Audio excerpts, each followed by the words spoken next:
Speakers में से एक, दुनिया के बेस्ट मोटिवेशनल स्पीकर्स में से एक, दुनिया के उन लोगों में जो एक आम आदमी के अंदर घुसकर बात करता है, उसके कलेजे को चीर के बात करता है। ऐसे आदमी से मिलने के लिए तैयार हैं? विजय जी पूछ लो आप वालों को, आप लोग तैयार हो? Very good. जिनको सिर्फ सुनने से जिनको सुनने से आग लग जाती है, और डेफिनेटली मैं कहता हूं यहां से जाने के बाद हर वो बंदा आने वाले 3 महीने के अंदर डेफिनेटली सीलिंग अचीव रहेगा 1,30,000 हफ्ते का। ऐसे ग्रेट हस्ती को हम यहां पे बुलाना चाहते हैं। So please help me to welcome mister Santosh Nair sir. जबरदस्त तालियों के साथ, जोश के साथ नाचो, झूमो, गाओ, जितना एक्साइटमेंट बता सकते हो बताओ। Wonderful. So please help me welcome mister Santosh Nair, international speaker in the world. Okay, good morning everybody. बहुत खुशी है आपके साथ यहाँ पर वक्त को इन्वेस्ट करते हुए। मुझे याद है 1983 की बात है, मैं अपना करियर को चालू किया था एज ए न्यूज़पेपर वेंडर। घर घर में जाके मैं न्यूज़पेपर डालता था, क्योंकि मेरे फादर की इकोनॉमिक कंडीशन बहुत ही बुरा था, और डॉक्टर को देने के लिए पैसा नहीं था। माँ की बीमारी थी, लेकिन डॉक्टर को देने के लिए पैसा नहीं था। मेरे कॉलेज में देने के लिए पैसा नहीं था, SY BCom में था। एक दिन डैडी ने कहा कि अब मैं तेरे को आगे नहीं पढ़ा सकता हूँ, और इसलिए मैंने न्यूज़पेपर का धंधा चालू किया। और न्यूज़पेपर डालते डालते सुबह के टाइम पे मैं कॉलेज में जाता था, दोपहर के टाइम पे मैं अकाउंटेंट का नौकरी करता था, और रात के टाइम पे मैं ट्यूशन लेता था। और इस तरह से मेरी जीवन बीत रही थी, मुकेश के दर्द भरे गाने सुन के, इस तरह से कि मेरे लाइफ में कुछ होने वाला नहीं है, इस तरह से मेरा लाइफ बीत रहा था। उस टाइम पे राह चलते चलते 1985 में एक इंसान मिला जिसका नाम है स्वामीनाथन अय्यर। मैं आज भी उसकी स्मृति में बहुत कुछ सोचता हूं, क्योंकि अगर वो नहीं मिला होता तो आज मैं यहां पर नहीं पहुंचा होता। जिस मकाम पे मैं आज पहुंचा हूं, उस मकाम पे मैं बिल्कुल पहुंच नहीं सकता था। जीवन में माय डियर फ्रेंड्स, ऐसे कई बार होता है कि कोई इंसान राह चलते चलते कभी 85 में, कभी 95 में, कभी 2005 में, कभी 2010 में, राह चलते चलते ऐसे कई इंसान आपके लाइफ में टर्निंग पॉइंट बन के आते हैं। लेकिन उसके लिए एक सोच होना बहुत जरूरी है, एक तड़प होना बहुत जरूरी है, और वो तड़प वो इंसान के मिलने के पहले से होना चाहिए। यानी कि स्वामीनाथन अय्यर के मिलने के बाद मेरी तड़प नहीं पैदा हुई थी, तड़प पहले से ही थी। उसने मतलब मेरे में वो चिंगारी थी। अगर चिंगारी है आप में तो कोई फूंक लगावे तो उसका उसका बढ़ोतरी भी हो सकता है। कईयों में चिंगारी नहीं होती। मैं नहीं जानता हूं कि आप लोगों में चिंगारी है या नहीं, लेकिन ये तो आपको ही पहचानना है। और चिंगारी मेरे में थी कुछ कर दिखाने का, चिंगारी मेरे में थी कुछ बनने का, चिंगारी मेरे में थी कुछ पैसा कमाने का, चिंगारी मेरे में थी कि मेरे माँ बाप के सब सपनों को पूरा करने का, चिंगारी मेरे में थी कि मेरे बहनों के जितने भी सपने थे उसको पूरा करने का, चिंगारी मेरे में थी कि मेरे जितने भी मेरे जो बच्चे हैं और मेरे जो साथ काम करने वाले जितने भी लोग हैं उनके लाइफ के जितने भी सपने हैं उसको पूरा करने का एक चिंगारी 1983 में भी मेरे अंदर था।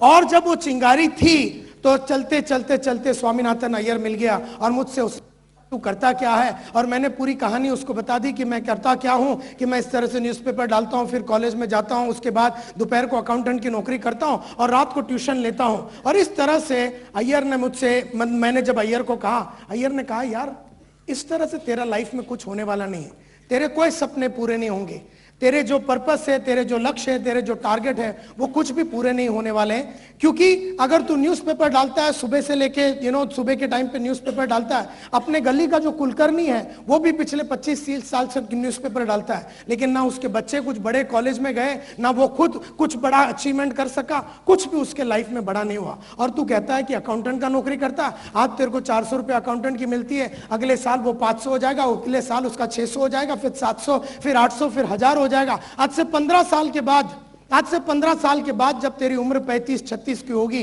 तब तेरा पगार सिर्फ 3-4 हजार रुपया होगा। और 3-4 हजार से तू क्या खाएगा, तू क्या पहनाएगा, तू क्या एजुकेशन देगा अपने बच्चे लोग का, और ये सब तेरे से कुछ होने वाला नहीं है, तू कुछ बड़ा कर नहीं सकेगा। और ये जो ट्यूशन ले रहा, आज तेरे को 100 रुपए एक ट्यूशन का मिलता है, कल 200 मिल जाएगा, कल 300 मिल जाएगा। बट संतोष नायर, ये सब जो तू कामें कर रहा, अकाउंटेंट का नौकरी, न्यूज़पेपर, इससे तू बड़ा आदमी बन ही नहीं सकता। अगर तेरे में सपने हैं, ड्रीम्स हैं, और अगर तेरे ड्रीम्स बड़े हैं तो एक ही प्रोफेशन है उसने कहा एक ही प्रोफेशन है, एक ही धंधा है, एक ही चीज है, एक ही प्रोफेशन है जिसके अंदर अगर तुमने अपने आप को डाल दिया, अगर तुमने अपने आप को इसके अंदर घोल डाला, अगर इस प्रोफेशन की तुमने श्रद्धा के साथ रिस्पेक्ट की और इस प्रोफेशन का मान सम्मान अगर तुमने किया और इस प्रोफेशन में जो करना है वो अगर आपने किया तो आप कुछ बड़े कर सकते हैं। आपका जो सपना है वो साकार हो सकता है, पैसे कमा सकते हैं, नाम इज्जत शोहरत सब कुछ मिल सकता है। और मैंने जब उससे पूछा कि ये कौन सा प्रोफेशन है, आप बता सकते हो कौन सा प्रोफेशन है? उसने कहा होगा कौन सा प्रोफेशन है? Absolutely right. उसने कहा कि अगर जीवन बनाना है, नाम बनाना है, इज्जत कमानी है, शोहरत कमानी है और अपने चाहतों के हिसाब से पैसे अगर बनाना है, अपने चाहतों के हिसाब से, जरूरतों के हिसाब से नहीं, अपने चाहतों के हिसाब से अगर पैसे बनाना है तो गेट इनटू सेल्स। और उसने कहा सेल्स कैन फुलफिल एनीथिंग। कोई भी आदमी सेल्स में अगर चला जाता है तो जितने भी बड़े सपने हैं वो पूरा हो सकता है। तो मैंने उससे कहा कि इतनी कौन सी बड़ी बात हो गई सेल्स में, ये तो मैं तो अकाउंट्स का नौकरी कर रहा हूं, उसमें भी हो सकता है। इसने कहा कि अकाउंट्स में तो आप जो भी है फुल डे सेम काम करते हैं, debit what comes in, credit what goes out, दिन में आप वही काम करते हैं, रात में आप वही काम करते हैं। वहां पर कोई वैरायटी नहीं होता, वहां पर कोई चैलेंज नहीं होता। एक बार आपने सीख लिया, 1980 में कॉलेज में जाके बीकॉम आपने कर लिया, उसके बाद जो भी आपको अकाउंट्स में करना है वो सेम होता है। और जब लाइफ में काम सेम होता है, जब चैलेंज सेम रहता है, जैसे एक कैशियर का काम ले लीजिए, बैंक में सेम काम होता है। जैसे आप एक ऑफिस की रिसेप्शनिस्ट का काम ले लीजिए, काम सेम होता है। कल भी वो सेम ही था, आज भी वो सेम है, वो कल भी सेम रहेगा। जब भी कोई ऐसी जगह होती है जहां पर चीजें सेम रहती है, वहां पर कभी भी अचीवमेंट नहीं होता, वहां पर कभी भी इनकम बढ़ेगा नहीं। लेकिन जहां पर डायनामिक्स रोज बदलता है, जहां पर रोज नई चीजें होती है, जहां पर लोग आते हैं जाते हैं, क्या होगा मालूम नहीं, कब होगा मालूम नहीं, कैसे होगा मालूम नहीं, जहां पर हर चीज बदलता है, वो जो एक वातावरण होता है वहां पर हर टाइम अचीवमेंट होता है। जैसे एक्टर्स के लाइफ में हमेशा चेंज होने की वजह से वो बहुत मालामाल बनते हैं। आमिर खान को देख लीजिए, हमेशा चेंज चेंज चेंज। अभी देखिए जो गजनी उसने उतारा है, कंप्लीटली चेंज पर्सनैलिटी। वो मतलब कयामत से कयामत का जो जमाना था जब उसने जूही चावला के साथ उसने जो पिक्चर में आया था, और आज आप देखिए कंप्लीटली। तो इसका एक मतलब पक्का है कि लगातार आप अगर अपने आप को चेंज करते हैं, लगातार नयापन अगर आप में लाइफ में है, लगातार नए चैलेंजेस अगर आप लेते हैं, अगर आप आमिर को देख लीजिए, अमिताभ को देख लीजिए, या कोई भी इंसान को देख लीजिए, नए नए चैलेंजेस लेने का जहां पर वातावरण होता है वहां पर पैसा होता है, नाम होता है, इज्जत होती है, शोहरत होती है। और वो है लाइन, सेल्स का लाइन।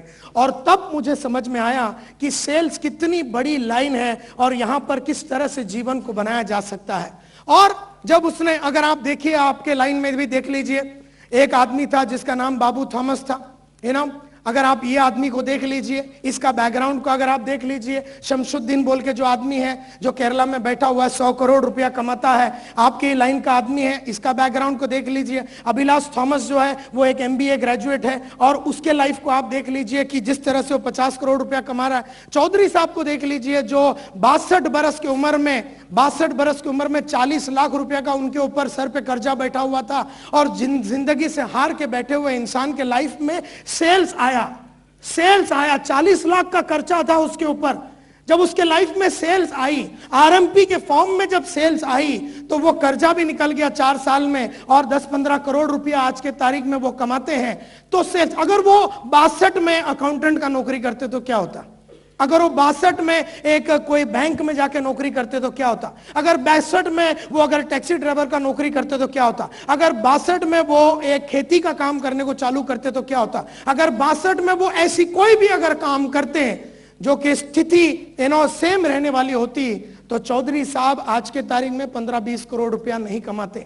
और RMP ने 4-4.5 साल के अंदर उनको वो रास्ता दिखाया, क्योंकि वो इस लाइन में आए।